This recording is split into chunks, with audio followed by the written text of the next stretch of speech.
For much of the last year on this program, I have spent my time answering various questions about Christian theology and doctrine. For this episode, I thought it would be good to talk about Bible verses that I find encouraging. My list begins with a verse from the Old Testament prophet Micah and ends with a promise from Jesus. But before we get into this, please help me out. I want the gospel of Jesus Christ to reach as many people as possible. If you're watching this video on YouTube, please hit subscribe and that little bell icon to receive updates when I upload new content. If you're listening on the Gospel Saves podcast on Apple or Spotify, please consider giving me a 5-star rating and writing a review. When you do one of those simple things, you help those big tech algorithms notice my content. I can't do this without your help, so please help me preach the good news of Jesus to as many people as possible. All right, let's talk about some Bible verses that encourage me. Let's begin in Micah 7:8. Do not rejoice over me, my enemy. When I fall, I will arise. When I sit in darkness, the Lord will be a light to me. The book of Micah is one of my favorite Old Testament prophets. There are several moments in the book that really speak to me. Like his contemporary Isaiah, Micah's prophetic ministry stretched across several kings of Judah who were both good and evil, and consequently the nation followed suit. Sometimes they were faithful to God, and at other times not so much. Punishment for their unfaithfulness was on the horizon. Judah had sown iniquity far too often to avoid reaping divine judgment. Micah 7:8 declares the intention of the righteous to accept the chastening of the Lord. The consequences for the nation's disobedience would be steep, and their enemies would find occasion to rejoice in their apparent demise. But Judah doggedly assures her foes that she will not go quietly into the night. Though all seems hopeless and bleak, Judah will look to the light of the Lord. Though they appear defeated, Judah will be delivered from her enemies, rising like a phoenix from the ashes, restored to her proper place and reconciled with God. When mistakes, trials, and troubles multiply, it is tempting to give up and give in. And it's especially tempting given the victimhood mentality promoted by our culture. We are encouraged to wallow in self-pity, to see ourselves as powerless against whatever enemies, real or imagined, are working against us. Such a mentality grinds our lives to a halt. We may feel conquered, but that's just an illusion. The Lord hears us, and He will defend us and lead us into the light. The message of Micah 7:8 is, get up, get moving, and God will deliver you. So when I'm feeling down or discouraged, I find inspiration in the message of Micah. No matter how bad things may seem, I just need to keep going, to persevere, to look to the light of the Lord and not on the surrounding darkness. Romans 8:18 is another passage that inspires me. For I consider that the sufferings of this present time are not worthy to be compared with the glory which shall be revealed in us. Written in the late 50s, the letter to the Roman churches was composed in a time when Christians were facing increasing pressure. Priscilla and Aquila hosted a church in their home. A couple of years earlier, they had been forced to leave Rome because they were Jews. Paul details many of the things he had suffered as an apostle in the second letter to the Corinthians. That letter was written within a few months of this letter to the Romans. And these pressures would only increase, particularly in the city of Rome itself, when, in a few years, the insane Emperor Nero would burn down a large part of the city to make way for a new palace and blame the whole incident on Christians. So the audience Paul was writing to had known heartache and pressure and stress for the sake of Christ. To survive these trials with your faith intact requires, among other things, a proper perspective. Minimizing or trivializing the suffering would have been foolish. The pressure was far too real and the stakes were far too high. However, if the sufferings are framed within an eternal perspective, we gain access to one of the most powerful motivators. Hope, the confident belief that what lies ahead is far better than what we experience in the present moment. Hope delivers us through the most difficult trials. There may be someone listening to me right now who is going through an immensely difficult time. No two people and no two problems are the same, so I won't insult you by pretending I understand what you are experiencing. Nor do I want to leave you with false hope. Some folks will promise you that God will just wipe away all of your sorrows in the present because He wants you to be happy. Instead, I will share with you what I have come to understand in my own experiences. Following Jesus in genuine, trusting, obedient faith offers an eternal hope. No matter how bad things may go for us, and they may be quite bad and nearly unbearable, we can be certain that the glories of heaven will be far greater than our trials at present. The future that lies ahead is indeed far better than the present. So I find Romans 8:18 to be an incredibly encouraging verse. The sufferings of the present time are not worthy to be compared with the glory that awaits those who take up their cross and follow after Jesus.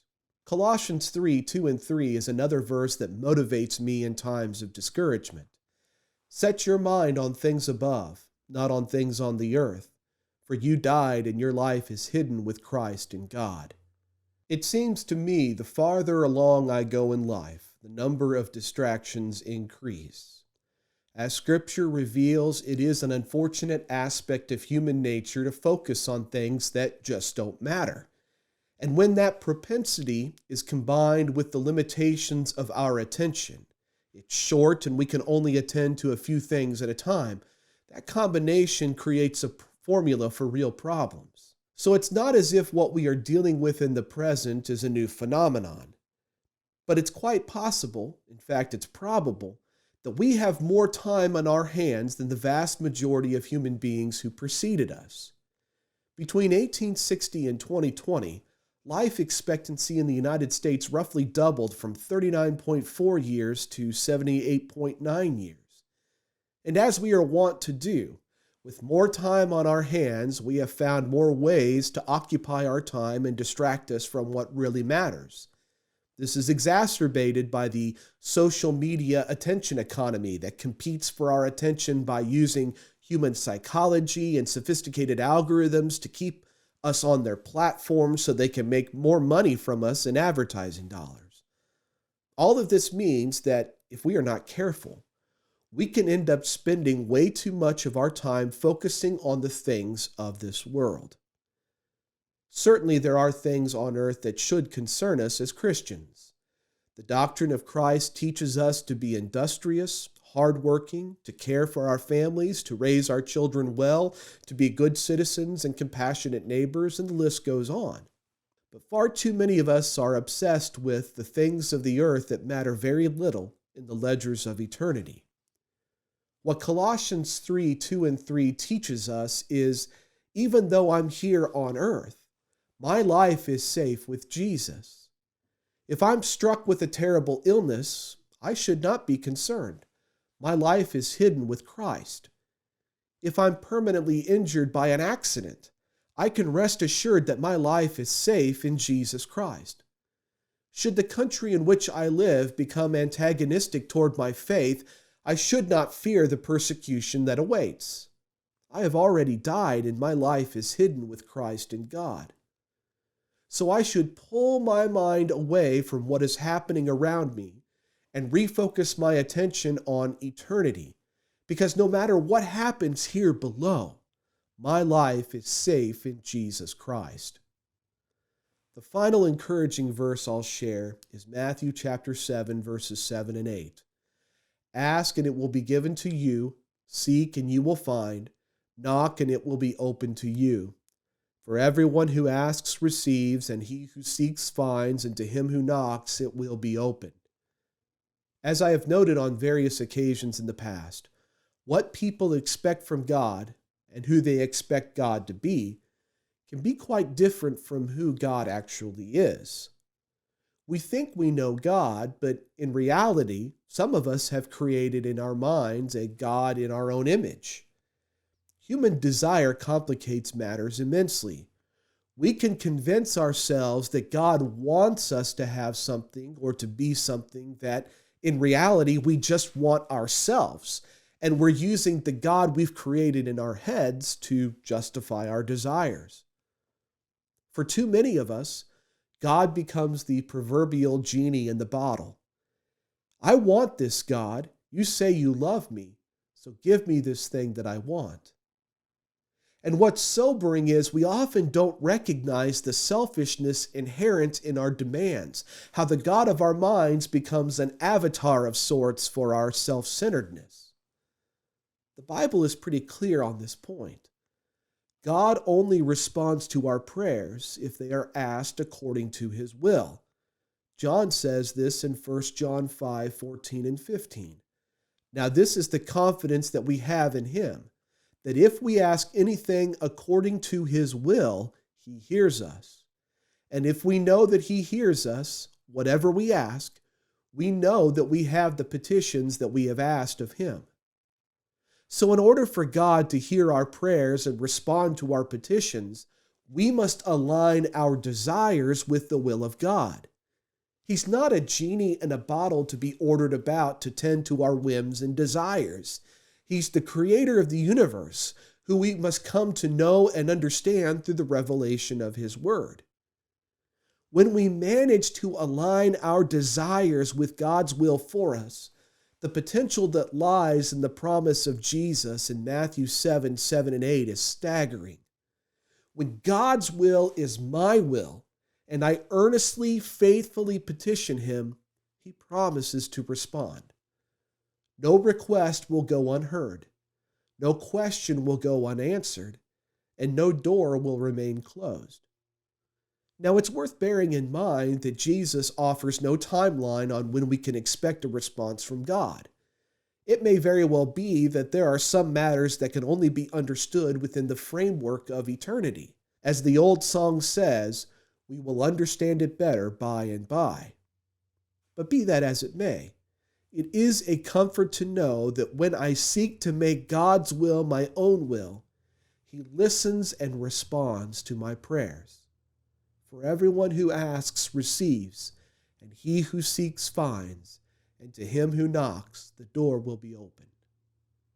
As I draw this lesson to a close, I'll leave you with a question to think about. When you're feeling down or defeated, what are the Bible verses that pick you up and help you persevere? Thanks for watching. If you listen to podcasts, please look up The Gospel Saves on Apple Podcasts and Spotify. While you're there, please help me preach the gospel by subscribing to the podcast, giving it a 5-star rating, and writing a short review. Your subscription, rating, and review help other people to hear the good news of Jesus Christ.